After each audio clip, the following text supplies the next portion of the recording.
ये ब्रह्म मुहूर्त का समय और उपासक शयन करे, बहुत बड़ी हानि है।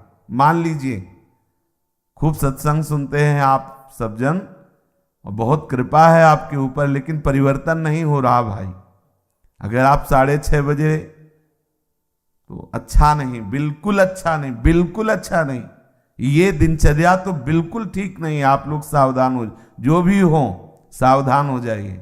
ये बिल्कुल आपके जीवन के लिए घातक दिनचर्या है। 2 बजे बहुत उत्तम है उठना, पर नहीं तो 3 बजे, आखिरी 4 बजे। साधक होके 4 बजे के बाद शयन कर रहा है, मुझे तो नहीं लगता, किसी भी स्थिति में नहीं। हमें लगता है कि दवा खवा दी जाए तो नहीं कहते, नहीं तो किसी भी स्थिति में कोई बीमारी, कोई भी ऐसा रोग अपना प्रभाव नहीं रखता जो दिनचर्या को बाधित कर दे। ये देखा है, ये केवल प्रवचन नहीं, देखा है, जीवन को देखा है। कुछ भी दिनचर्या में अपार सामर्थ्य देखा, अभ्यास में अपार सामर्थ्य है। देखो सामने पट्टी बंधवा दी गई और धनुष बाण ले लिया और शब्द दूर किया जा रहा है अन्य दिशा में, शब्द वेधी बाण संचार।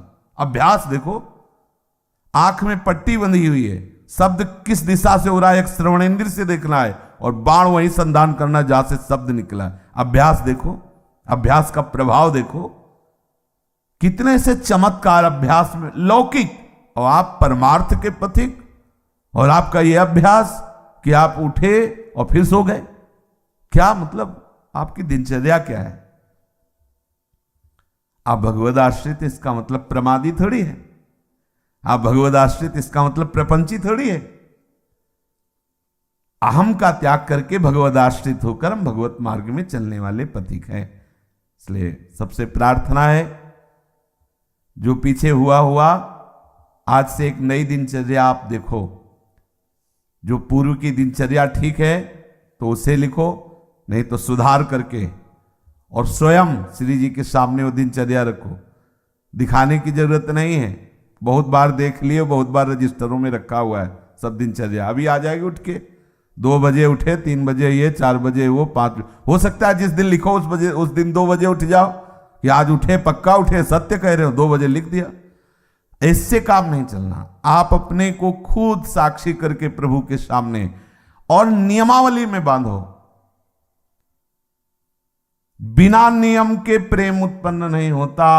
वो प्रेम की एक दशा है जो नेम को लय कर देती है। कीजिए भगवत मार्ग के पथिक, चाहे आप गृहस्थ हो, विरक्त हो, बहुत सोच समझ कर दिनचर्या बनाइए। आप 10 मिनट यदि भजन में बैठते हैं तो ठीक टाइम पर बैठिए और बहुत काल तक वो समय भजन में दीजिए कि हम 10 मिनट बैठते हैं तो हम 10-12 वर्ष तक 9 मिनट नहीं होने देंगे।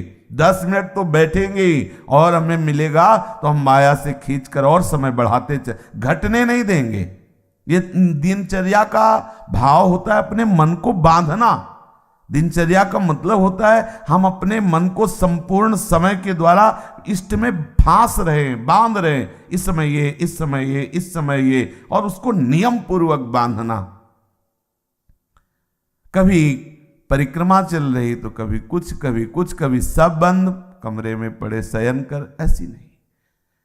एक आपके आहार की, विहार की दिनचर्या होनी चाहिए।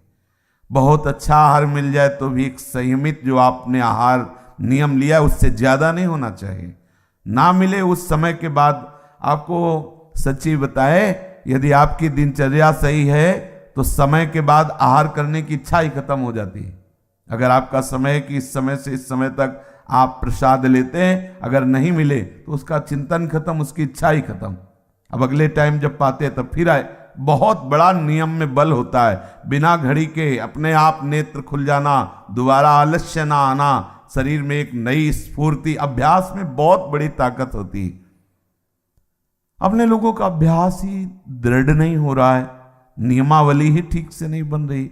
दिनचर्या में पता होना चाहिए ये इस समय तो सत्संग में मिलेंगे, इस समय वो परिक्रमा में होंगे, इस समय इस समय वो जप में बैठे होंगे, उनका समय है जप का, इस समय तो मौन होंगे, वो बोलेंगे नहीं। साधु की दिनचर्या होती, हमारी क्या दिनचर्या है इस पर ध्यान दीजिए। एक बार आप ही दिनचर्या बना लीजिए और उसे 10-12 वर्ष तक चलाइए। यह तेरे दिनचर्या बदलिएगा नहीं। माना भागवतिक है, लेकिन इससे मन संयमित नहीं होगा, इससे मन एक रस में नहीं आएगा, और एक रस नहीं हुआ तो फिर जीवत्व बाधा पहुंचाता रहेगा। ये जो जीवत्व है, काम क्रोध लोभ आदि, ये सब फिर परेशान करते रहे, प्रमाद स्थितियां आती रहेंगी।